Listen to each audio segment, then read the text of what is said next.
You don't need more views. You just need the people that are in your target market to actually view your content. And this is something that most business owners get wrong.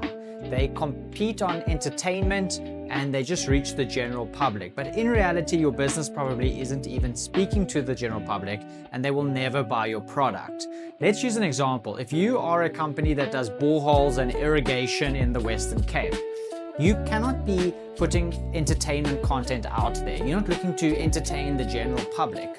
You are looking for homeowners or owners of farms and buildings in the Western Cape that could use your services to do their irrigation or to put a borehole in. Those are the people you are speaking to. So you need to ask yourself, the type of content that you're putting out, who is it talking to? Are you speaking to the correct people, or are you just wasting your time and your effort on the content that you're currently making? Now let's look at how big your market actually is. Who are you speaking to? Who is your target audience or your target market?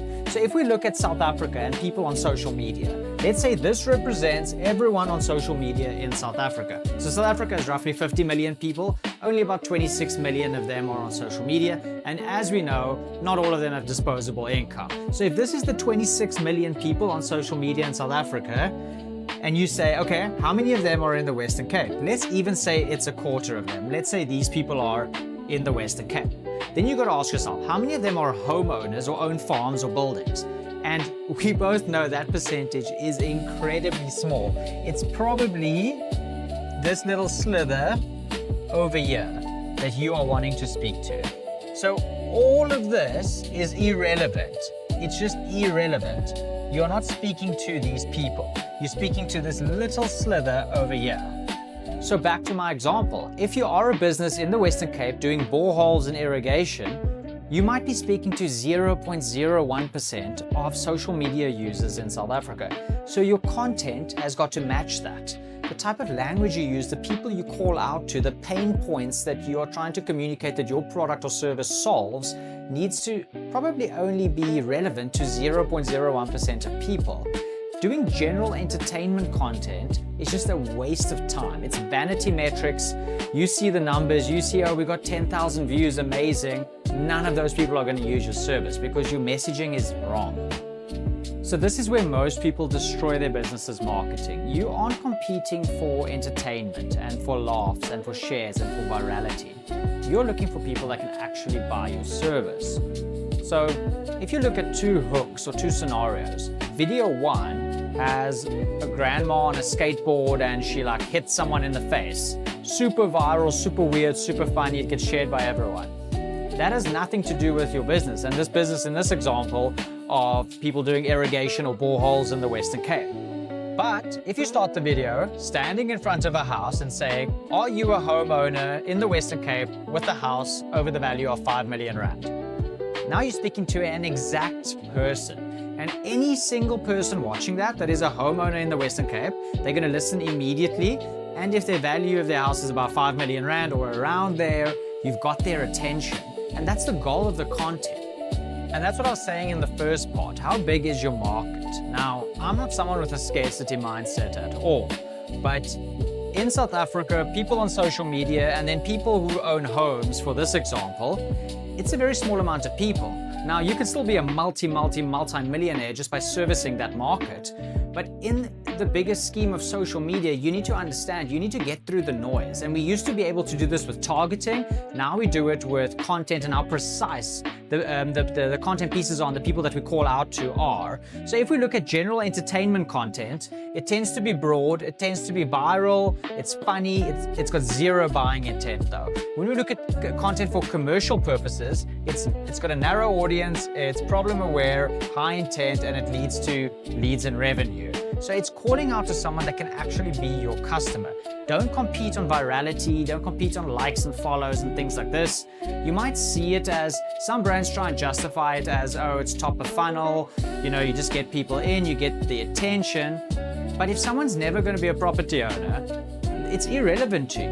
I mean, you could say, okay, they might know someone. The problem is though, if you get their attention on a hook that is irrelevant to your business or the service that you offer, do you want that attention? Do you want that view? When someone watches your video because it started with a funny clip or a viral hook, Do you really want that person in your ecosystem, in your funnel, if they're never going to use the product or service?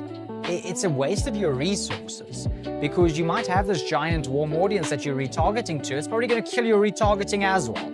So it's very important to be precise here. Let's go back to my silly example of, imagine a granny on a skateboard and the hook is wait until you see this, and then she does something crazy. Now, that'll get a lot of views. It's very broad. It'll get 0 conversions, and it'll probably, if used as an ad, waste your ad spend. Now let's get into some examples of what you should be doing and how you can call out to your correct audience. Here I've written down some hooks that are very industry specific, and this is one of the best strategies when it comes to making content. These hooks immediately disqualify people that will never buy from you, and that's the point of good marketing. Good marketing gets rid of people that will never ever purchase your product or use your service. Let's have a look at them. So industry specific, for our example that we used, boreholes, irrigation, things like this. So number 1, do you live in Cape Town and spend more than 10,000 Rand per month on water? Once again, do you live in Cape Town? Many people will put up their hand, or some people will put up their hand. Do you spend more than 10,000 Rand per month on water? Now, depending on how certain people's lease agreements work, that most of the time gets rid of people that are renting. So homeowners who are actively paying the water bill immediately start to listen. Do you spend more than 10,000? Because that might then qualify someone for like, okay, that is the ideal customer for me. Someone that lives in Cape Town and is spending more than 10,000 Rand per month on water immediately qualifies people. They're going to listen to the rest of the video. Number 2, are you worried about water outages at your home? Once again, immediately this person has a home, so they're in the target market of this company. And are you worried about water outages? We have the solution for that. Number 3, if your borehole pressure drops randomly, this is why. So many people are going to be experiencing this problem. Instantly, they are in your target market. They are potential clients. And then the this is why part, you're going to then go and provide value, prove authority, and show that you are the expert in this field. And that person is quite likely to watch more of your content, contact you, or at least subscribe, follow, or be a part of your system, and rightfully so, you want them there. So we've gone over one of these already, but I want to touch on 3 content rules for this whole topic. I mean, number 1 being industry-specific pain point. So speak to a pain point that only someone needing your service or product will understand. And you also got to assume that they already feel the pain and that you understand the pain and that you have the solution to this pain that they are experiencing. You have to also speak directly to the situation that they are in. So I would go, sit down, look at the product or service that you offer, and think, what are all the different pain points that people that have come to me in the past for my product or service that they've experienced prior to me helping them? Map this all out. If you don't have that data, think about it, come up with these pain points, and then write hooks and say it in different ways about every single pain point. So you could say, once again, for our example of the irrigation company, you could say, if you are constantly topping up from municipal water and your irrigation system cannot keep up in summer, this is for you. You've immediately highlighted a pain point in a specific scenario there, and they are likely to listen. Secondly, we have businesses that are bound to a certain location. So I've put here, if you are location bound, call it out. Remember, the location that you can carry out your service or sell your product is a filter. And it's a filter to filter through the noise of people that are not in that location. So obviously we can do a bit of this with targeting. It's quite precise, but calling it out also makes it feel more personalized. So you can call out Cape Town homeowners, Joburg businesses that use too much water, farms in Stellenbosch. You can call out these locations and people are far more likely to listen to you then. They feel like they can trust you more, you're from their area, and that it's a relevant ad or piece of content to them. Remember, you'd rather get 1,000 views from the correct area than 1 million from an area that you, number 1, can't even service or don't want to service, or that the people from that area can't use your service because they don't have disposable income or it's not relevant to them. And thirdly, there are some businesses and some niches that can serve everyone. So if you think of something in food, like cheap food, I mean, every single person in your country needs to eat food. If you think of some sort of gambling services and stuff, this applies to a broad community of people.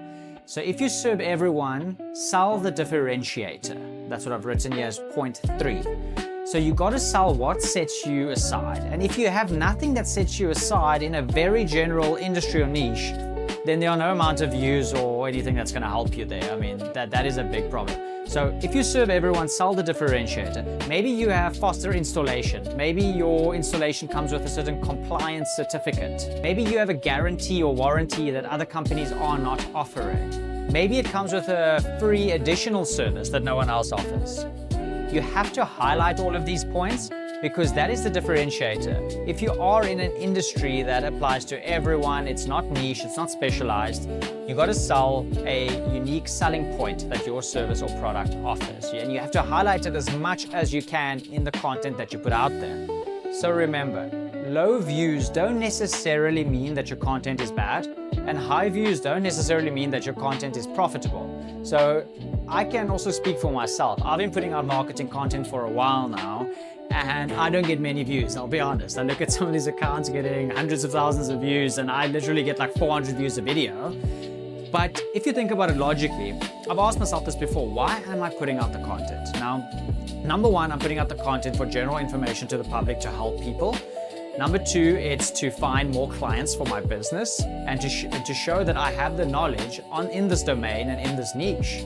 And then obviously the main KPI of me putting out content is to get more clients. And it has achieved that. I mean, I don't get many views, but so many people have messaged me firstly saying, thank you for helping with this. I never understood it, now I do. And so many people have said, can we meet? I have this business, I have this brand, and I'd like you to help us with our marketing, with our ads, with SEO, Google ads, all these things, content creation, because of the content I've put out. So I can look at my views and think, oh, that's not great, I don't get many views. But then if I go back to the logical point of why I started posting content, that was to get more clients and to help people, I am achieving those things. So therefore, the content is accomplishing what I wanted to accomplish, and that's to get more clients for me. So it's not always about the views.